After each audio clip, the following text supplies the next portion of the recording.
오늘 하나님께서 우리에게 주시는 말씀은 창세기 4장 1절부터 8절까지 말씀입니다. 네, 창세기 4장 1절부터 8절까지 말씀 한 절씩 교독하도록 하겠습니다. 아담이 그의 아내 하와와 동침하매 하와가 임신하여 가인을 낳고 이르되 내가 여호와로 말미암아 득남하였다 하니라.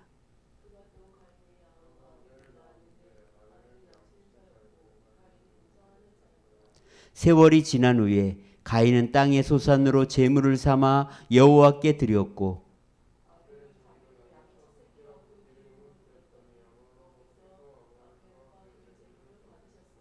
가인과 그의 제물은 받지 아니하신지라.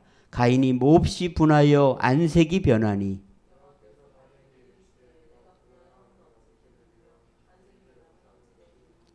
내가 선을 행하면 어찌 낯을 들지 못하겠느냐.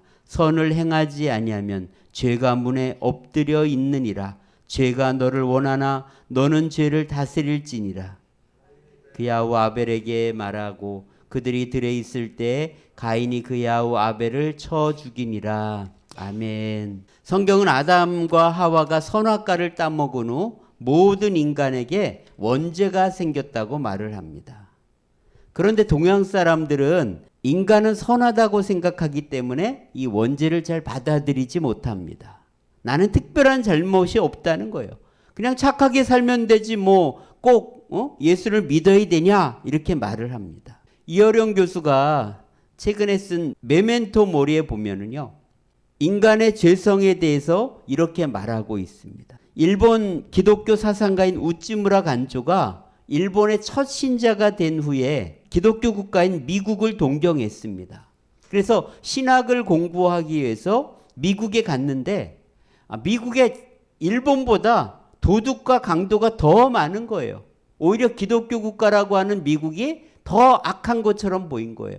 그래서 우찌무라 간조는 실망해서 공부를 그만두고 귀국을 했습니다. 그래서 일본이 하나님을 믿으면 우리나라가 더 강한 나라가 될 수 있다. 그런 희망을 가지고 그런 운동을 펼쳤습니다.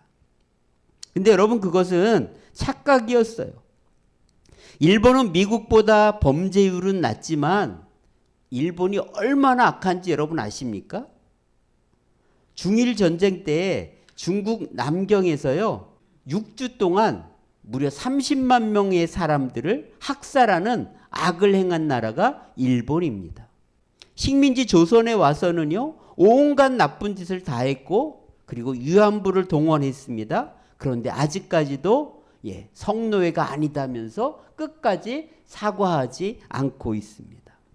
여러분 범죄율이 낮다고 착한 것일까요?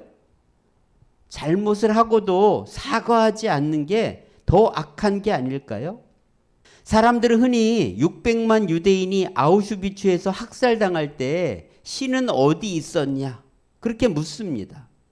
하지만 그 수용소에서 생활했던 그 빅터 프랭클은요 밤과 안개라는 책에서 신은 오히려 아우슈비츠 같은 지옥의 극한 상황에 똑똑히 나타난다고 말을 했습니다.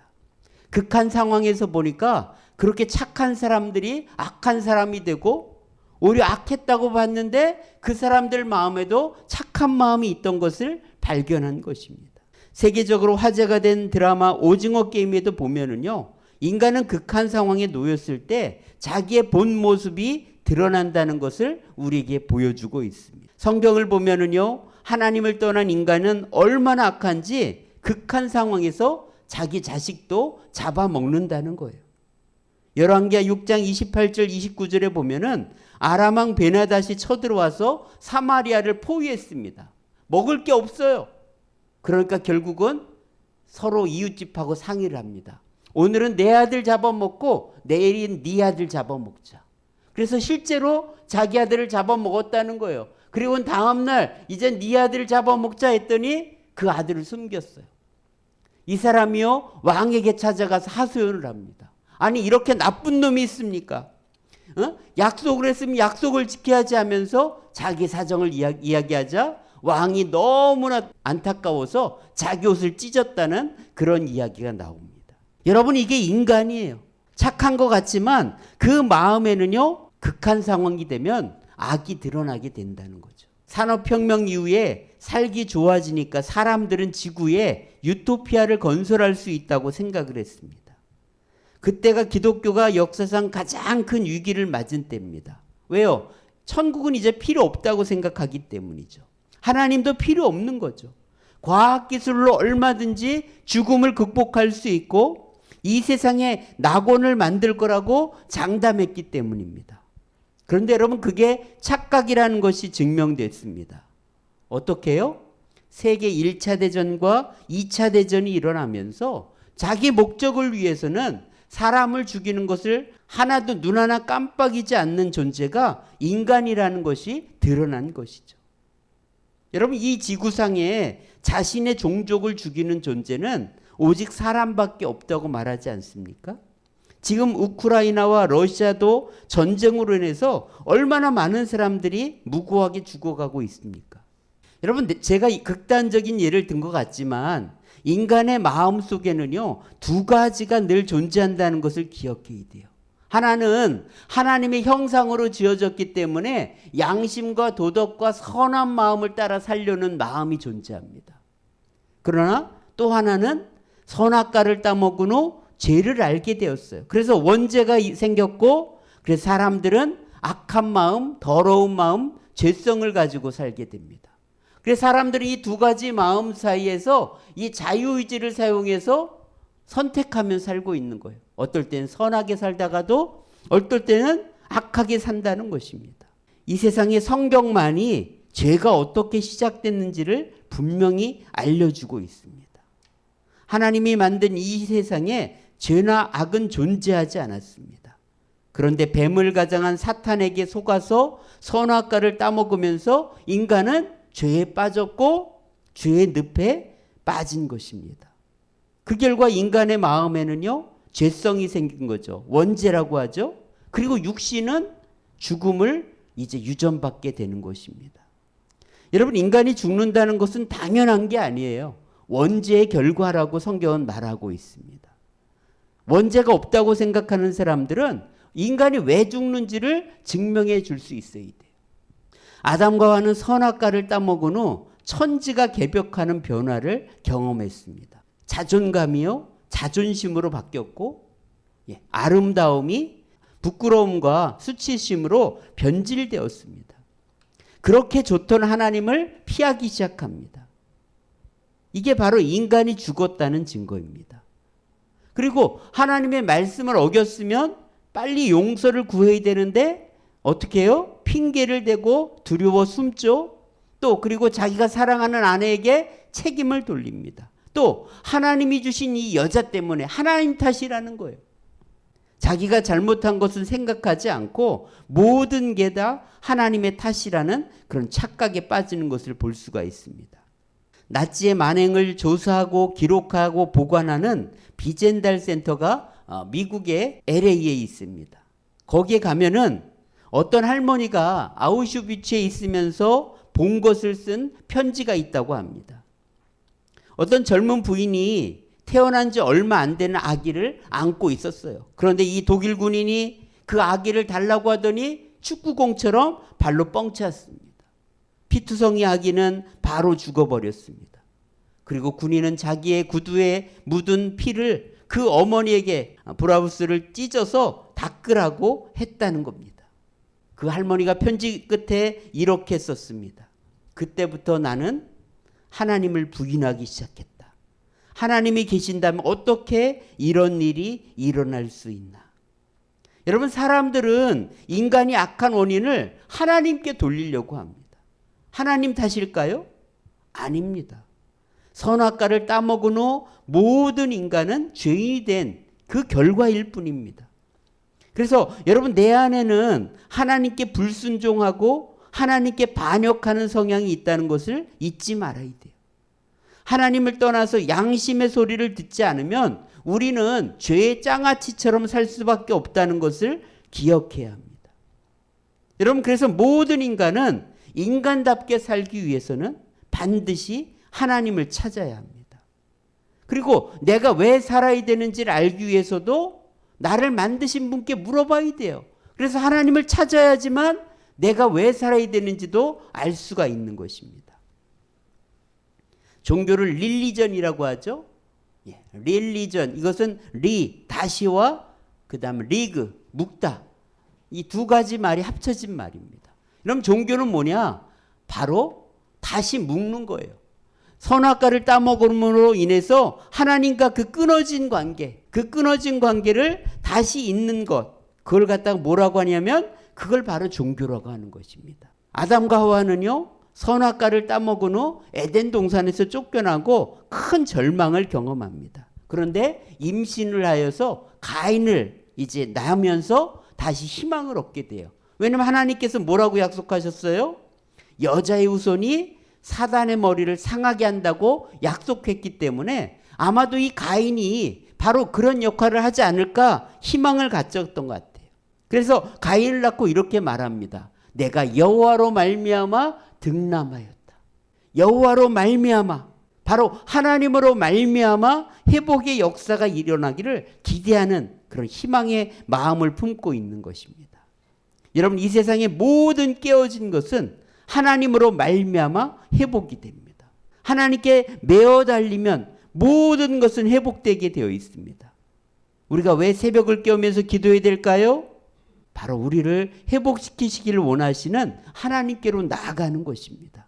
잠을 좀 더 잔다고 해서 인생이 새로워지지 않습니다. 하나님을 찾는 자에게 하나님은 오늘도 능력을 베풀어 주십니다. 우리 역대하 16장 9절 한번 읽어보겠습니다. 여호와의 눈은 온 땅을 두루 감찰하사 전심으로 자기에게 향하는 자들을 위하여 능력을 베푸시나니. 오늘도 전심으로 자기에게 향하는 사람들을 위해서 오늘도 하나님은 능력을 베풀어 주십니다. 자, 시편 34편 10절 같이 읽어보겠습니다. 젊은 사자는 궁핍하여 줄일지라도 여호와를 찾는 자는 모든 좋은 곳에 부족함이 없으리로다. 여러분, 여호와를 찾을 때 하나님 우리를 부족함이 없게 하신다는 것입니다.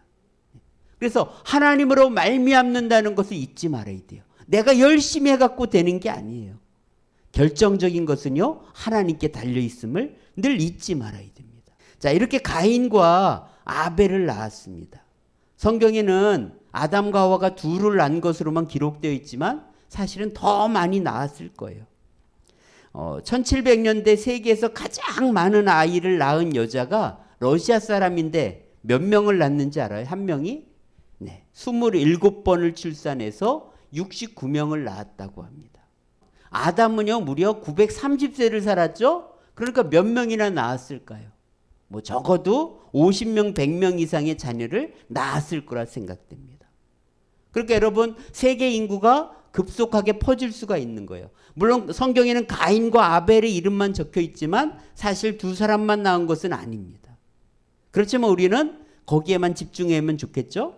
자, 가인은요, 농사를 지었고 아벨은 양치는 자였습니다. 둘은 세월이 지난 후에 자신이 거둔 결실로 하나님께 예배를 드립니다. 아벨과 그의 제물은 받으셨는데 가인과 그의 제물은 받지 않으셨습니다. 여러분, 하나님이 받으셨는지 어떻게 알았을까요? 아마 저는요, 엘리야의 제사처럼 하나님이 불을 내려서 응답하시지 않았을까, 그런 생각을 해봅니다. 자, 이 말씀에서 우리는 예배에 대해서 몇 가지 중요한 사실을 알 수가 있습니다. 자, 여러분, 예배는요, 제물만 드리는 것이 아니라 자기 자신도 드리는 거예요. 아벨과 그의 제물, 가인과 그의 제물. 여러분, 제물만 드리는 거, 헌금만 드리는 거, 예배 자리에 왔다 가는 거, 이게 예배가 아니라는 거예요. 바로 누굴 드려야 돼요? 더불어서 나를 드리는 것이 중요하다는 것입니다. 자, 그 다음에 두 번째로, 어떤 예배는 하나님이 받으시지만 어떤 예배는 받지 않으신다는 거예요. 여러분, 예배 여기서 다 드린다고 해서 하나님이 다 받으시는 게 아니에요. 정성껏 드리는 그 예배만 하나님은 받으신다는 것을 잊지 말고 내가 드리는 예배가 하나님이 받으시는 예배인지를 날마다 살펴봐야 됩니다. 자, 세 번째는요, 예배로 끝나면 가인처럼 악해질 수 있다는 것입니다. 예배만 드리면 안 된다는 거예요. 예배를 통해서 하나님을 만나야 되고 예배를 통해서 은혜를 받아야지 그저 예배 드리는 게 다가 아니라는 거예요. 교회 다니는 게 다가 아니라는 것입니다. 예배를 잘 드리는 것, 하나님이 받으시는 예배를 드리는 것, 이것이 중요하다는 거예요. 특별히 예배 시간마다 오늘 나에게 주시는 은혜가 무엇인가를 우리는 하나님 받고 들어가야 된다는 것입니다. 자, 만약 여러분이 드리는 예배가 하나님이 받으시지 않는다면 어떻게 해야 될까요? 어떤 사람들은 피의 제사가 아니라 곡식 제사를 드렸기 때문에 가인 제물을 안 받았다 이렇게 말하지만 그것은 옳지 않습니다. 왜냐하면 레위기에 보면은 7대 제사 중에 곡식을 드리는 소제도 있었기 때문이죠. 그리고 예배 방법은요, 출애굽한 이후에 알려졌기 때문에 그걸 가지고 하나님이 예배를 받지 않았다? 이것은 말이 안 되는 것입니다. 그럼 무엇이 원인이냐? 히브리서 11장 4절은요, 바로 믿음으로 드렸을 때 아벨의 제사를 받으셨다는 거예요. 믿음으로써 드리는 것이 바로 하나님이 받으시냐 안 받으시냐의 중요한 관점이라는 것입니다. 마음과 뜻과 정성을 다해서 드릴 때 하나님은 그 예배를 받으십니다. 그리고 더불어서 믿음은 바로 예물로 또 드러나죠. 아벨은 보면은요, 첫 새끼를 드렸다고 하죠. 첫 새끼를 갖다 구별해서 드린다는 거, 이거 자체가 사실은 엄청난 정성이라는 것을 우리는 기억해야 됩니다. 자, 처음에 가인은요, 자기의 예배를 하나님이 받지 않으시자 분노하면서 안색이 변한 것을 볼 수가 있습니다. 자기가 드린 예배에 어떤 문제가 있는지는 살펴보지 않고 예배를 받지 않으시는 하나님이 미운 것입니다. 사람들은 모두 잘못되면 다 하나님 탓이라고 말해요. 자신은 돌아보지 않는다는 거죠. 그 다음에 두 번째로는요, 자기보다 더 정성을 다해서 예배드린 아벨을 미워하기 시작합니다. 아벨 너 때문이라는 거예요. 너 때문에 내가 이렇게 됐다는 것입니다. 하나님은 이런 가인을요, 찾아가셔서 가인에게 뭐가 문제인지를 분명히 알려주시는 것을 볼 수가 있어요. 세 가지가 문제라고 볼 수 있는데, 첫 번째는요, 가인이 선을 행하지 않았다는 거예요. 네가 악한 일을 행하니까 내가 이 예배를 받을 수 없다고 하나님은 말씀하십니다. 그 다음 두 번째는요, 선을 행하지 않으면 죄가 문에 엎드려 있다는 것을 잊지 말라고 하나님이 경고하셨어요. 죄는 언제든지 나를 넘어뜨리려고 지금 잠복해 있다는 거예요. 그러다 내가 믿음으로 행하지 않으면 나를 넘어뜨린다는 것입니다. 자, 세 번째는요, 너는 죄를 다스려라 이렇게 말씀하셨습니다. 죄를 다스리지 않으면 그 죄에게 다스림을 받는다는 거예요. 성령을 힘입어서 물리쳐야 한다는 것입니다. 여러분, 우리는 이 죄를 짓는 배경에 사탄이 있음을 잊지 말아야 됩니다. 죄가 뭔지를 몰라서 죄를 짓는 게 아니에요. 내가 다스리지 않기 때문에 넘어지는 것입니다. 여러분을 지금 넘어뜨리려는 죄가 뭡니까? 우린 그것을 분명히 알아야 돼요. 지금 죄가 잠복해서 나를 넘어뜨리려고 내 문 앞에 있다는 것을 잊지 말아야 됩니다. 알았다면 어떻게 해야 돼요? 성령의 능력을 힘입어야 돼요. 하나님의 도우심을 구해야 돼요. 하나님 편에 서면은 우리는 얼마든지 죄를 이길 수가 있습니다. 근데 문제는 이 죄를 방치하면 반드시 넘어지게 된다는 거죠. 죄는 절대 자동적으로 소멸되지 않고 점점 눈덩이처럼 커져서 결국 우리를 넘어뜨린다는 것입니다. 그래서 가인도요, 자기 안에 있는 분노를 갖다가 결국 조절하지 못하고, 최초의 분노 조절 장애는 바로 가인이에요. 여러분, 분노 조절 장애라기보다 모든 사람에게는 이런 마음이 있다는 것을 잊지 말아야 돼요. 그래서 결국은 동생 아벨을 쳐 죽이는 살인 사건이 일어나는 것을 볼 수가 있습니다. 우리 안에는요, 이런 죄성이 있다는 거, 원죄가 있다는 것을 우리는 늘 기억해야 돼요. 보통 7가지 죄를 이야기하는데요, 교만, 그 다음에 질투와 시기, 분노, 나태와 게으름, 탐욕, 식탐, 정욕, 이런 7가지 죄가 있다고 합니다. 여러분, 이것을 방치하면 우리는 어느 순간 가인처럼 죄의 도구가 될 수밖에 없습니다. 어떻게 될까요? 하나님의 도우심을 간구하면서 반대되는 것들을 우린 추구해야 되겠죠. 겸손, 친절, 인내, 근면, 나눔, 절제, 순결을 추구해야 됩니다. 그럴 때 오늘 우리는 이 죄를 이길 수가 있는 것입니다. 근데 문제는요, 죄의 결과가 얼마나 끔찍한가를 우리가 잊지 말아야 됩니다. 아담과 하와는 에덴 동산에서 쫓겨났죠. 그것처럼 가인도 결국 하나님 앞에서 쫓겨나는 것을 볼 수가 있습니다. 그리고 땅이 저주를 받아요. 땅까지도 저주를 받아서 결국은 고생하며 살게 된다는 거예요. 그리고 수고한 대로 열매를 거두지 못합니다. 그럼에도 불구하고 가인은요, 뭐라고 말해요? 자신의 벌이 무겁다면서 끝까지 회개하지 않습니다. 그러면서 자기를 만나는 사람들이 자기를 죽일까 봐 두려워하는 거예요. 이거 가지고도 사람들은 따지죠? 아니, 가인과 아벨밖에 없는데 가인을 만날 사람들이 누구냐? 아담과 하와가 많은 자녀들을 낳았다는 것을 생각하지 않기 때문에 생기는 일이죠. 특별히 아브라함 때까지는요, 근친 결혼이 별로 유전적으로 문제가 되지 않았습니다. 자, 가인은 쫓겨나서 에덴 동쪽 놋 땅에 거주하면서 성을 쌓고 문명을 이룹니다. 그리고 이 가인의 후손들은요, 일부 일처제를 파괴합니다. 그들은 목축업과 음악과 청동과 철기를 다루면서 폭력이 난무한 세상을 만들죠. 그래서 힘 있는 사람들이 약한 사람들을 죽이고 지배하는 그런 계급 문화를 만들게 됩니다. 자, 이런 세상 문화에 대항해서 하나님도 아담과 하와에게 가인 대신에 셋을 주시죠. 그리고 셋의 아들인 에노스 때 성경은 비로소 여호와 하나님의 이름을 불렀다 이렇게 말하고 있습니다. 바로 하나님을 찾는 경건한 자손들이 세워졌다는 것이죠. 이 에노스라는 말은 죽을 수밖에 없는 존재라는 그런 의미가 있습니다. 여러분, 죄를 이기는 비결, 하나님을 찾는 비결은요, 내가 죽을 수밖에 없는 연약한 존재라는 것을 깨달을 때 하나님을 찾게 되고, 하나님을 찾는 자에게는 죄를 이길 수 있는 능력을 주시는 것입니다. 인간이 유한함을 고백해야 돼요. 여러분, 죄가 문제가 아닙니다. 하나님 바라보면서 오뚜기처럼 계속 일어나면 우리는 예수님을 닮게 되어 있습니다. 자, 시편 144편 3절 한번 읽어보겠습니다.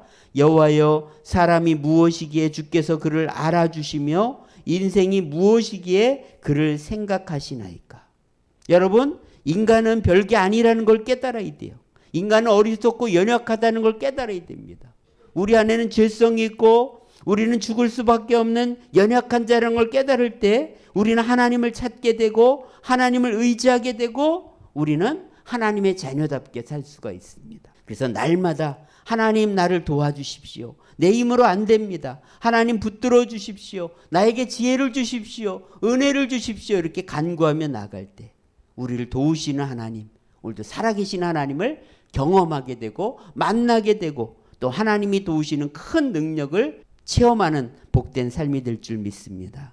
기도하겠습니다. 하나님 아버지 감사합니다. 오늘도 믿음으로 나아갑니다. 아버지 하나님, 이 땅에 죄악으로 인해서 세상이 얼마나 악해져 가는지 모릅니다. 그러나 그 죄를 이길 수 있는 것은 바로 하나님을 의지하며 예수 그리스도를 바라보고 믿음으로 사는 것임을 우리가 늘 잊지 않게 하시고, 특별히 나는 죽을 수밖에 없는 연약한 존재인 것을, 유한한 존재인 것을 깨닫고 겸손하게 하나님 앞에 나아가는 저희들 되게 해 주옵소서. 그래서 죄의 유혹에 넘어지는 것이 아니라 날마다 죄와 싸워 이기는, 죄와 싸우는 믿음의 삶을 살아갈 수 있도록 도와주시옵소서. 오늘도 하나님 앞에 정성껏 드린 예물을 기쁘게 받아 주옵소서. 나도 하나님 앞에 올려드립니다. 하나님 영광 받으시옵소서. 아버지 하나님, 우리의 삶에 물질이 부족함 없도록 물질의 복을 내려주시고 또 건강의 복도 주시고, 아버지 기도할 때마다